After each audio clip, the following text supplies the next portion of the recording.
안녕하세요. 오늘은 멀티모달 AI, 그중에서도 두 가지 주요 접근법을 좀 자세히 살펴보려고 합니다. 네. 흔히 말하는 단일 모델 방식이랑 다중 모델 방식 말씀이시죠? 맞습니다.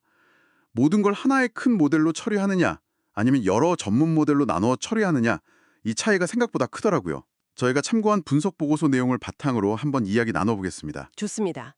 이 두 방식이 어떤 차이가 있고 또 장단점은 뭔지, 어떨 때 어떤 모델이 더 나을지 한번 따져보는 시간이 되겠네요. 네, 특히 뭐랄까, 창의성이냐, 아니면 신뢰성이냐, 이런 관점에서 볼 수도 있을 것 같고요. 흥미로운 지점이죠. 어쩌면 진짜 똑똑한 AI는 답을 잘 내는 AI가 아니라 뭘 모르는지 아는 AI일 수도 있다는 생각도 들고요. 바로 그겁니다. 그 질문을 가지고 한번 시작해보죠. 자, 우선 단일 모델부터 살펴볼까요?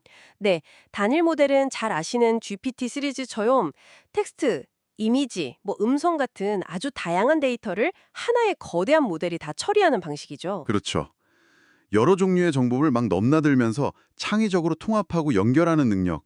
이 부분은 정말 인상적이에요. 맞습니다. 그게 가장 큰 장점인데, 근데 바로 그 거대함 때문에 현실적인 한계도 분명히 있어요. 어떤 한계들이 있을까요? 일단 학습시키는데 비용이랑 시간이 어마어마하게 들죠.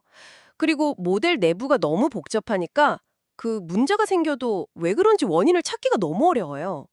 흔히 말하는 블랙박스 문제죠. 아, 속을 들여다볼 수 없다는 거군요. 네, 그리고 더 중요한 건 이 모델들은 기본적으로 잘 모르겠다. 이런 판단을 잘 못 내린다는 거예요. 아, 무조건 답을 내놓는다는 건가요? 맞든 틀리든. 그렇죠. 항상 결과를 내놓으려고 하죠. 근데 이게 의료 진단이나 자율주행처럼 불확실한 상황에서의 판단 하나가 되게 치명적일 수 있는 분야에서는 좀 위험할 수 있다는 겁니다. 그렇군요. 확실하지 않은데 확신에 찬 답을 내놓는다면 큰일 날 수도 있겠네요. 맞습니다. 자, 그럼 반대로 다중 모델은 어떤가요? 이건 접근 방식이 좀 다르다고 하셨죠? 네, 완전히 다릅니다.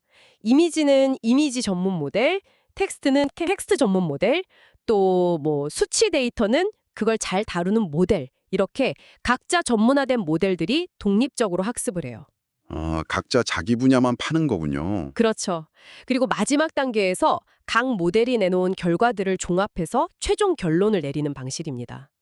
뭐랄까, 전문가 위원회 같은 느낌이죠? 오, 비유가 재밌네요. 각 분야 전문가들이 모여서 회의하는 모습이 그려지는데요. 네. 이런 구조의 장점은 꽤 명확해요. 일단 개별 모델들은 상대적으로 작으니까 학습 비용이 적게 들고요. 아, 확실히 효율적이겠네요. 네. 그리고 여러 모델을 동시에 학습시키거나 돌릴 수도 있죠. 병렬 처리요. 유지보수 측면에서도 유리할 것 같은데요. 정확합니다. 특정 모델에 문제가 생기면 그냥 그 모델만 교체하거나 수정하면 되니까 훨씬 간편하고요. 또 오류가 발생했을 때 이게 어느 모델에서 시작된 문제인지 추적하기도 훨씬 쉽죠.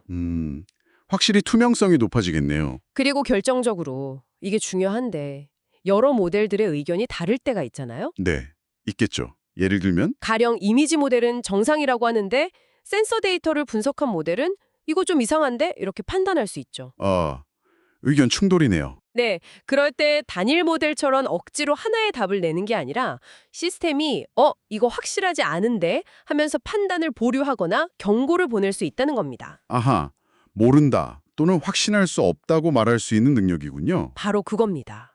이게 신뢰도 높은 운영을 가능하게 하는 핵심이에요. 단일 모델에서는 이게 구조적으로 어렵거든요. 여러 모델 결과를 합치는 과정에서 오는 복잡성은 없을까요? 각자 잘해도 팀워크가 중요할 텐데요. 물론 그 부분도 고려해야죠. 통합 로직이 필요하니까요. 하지만 각 모델이 독립적으로 작동하기 때문에 문제가 생겨도 그 범위가 제한적일 가능성이 높아요. 전체 시스템이 마비될 위험은 단일 모델보다 훨씬 적죠. 오히려 그 독립성 덕분에 통계적인 기법, 예를 들어 베이지 정리 같은 걸 써서 각 모델의 결과를 종합할 때 확률 추정이 더 안정적일 수 있습니다. 그렇군요.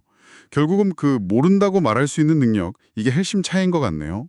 자료에서도 그 부분을 강조하던데요. 진짜 지능은 자신의 한계, 불확실성을 아는 능력일 수 있다고요. 맞습니다. 이게 AI의 지능을 우리가 어떻게 봐야 할까 하는 질문으로 이어지는 거죠. 그냥 정답률만 높으면 지능적인 걸까요? 아니면 스스로 뭘 알고 뭘 모르는지 파악하는, 뭐랄까, 메타인지 능력이 더 중요할까요? 깊이 생각해 볼 문제네요. 다중 모델은 구조적으로 다른 데이터 유형의 다른 모델 구조를 쓰면서 모델 간 독립성을 확보하고, 이게 결국 최종 판단의 신뢰도를 논리적으로 더 탄탄하게 만들어주는 기반이 되는 거죠. 자, 그럼 정리를 좀 해볼까요? 듣고 계신 분들께 이게 어떤 의미가 있을지.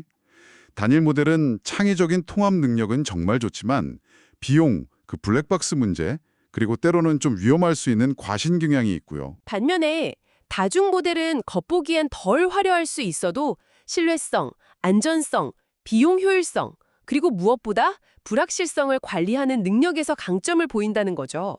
네.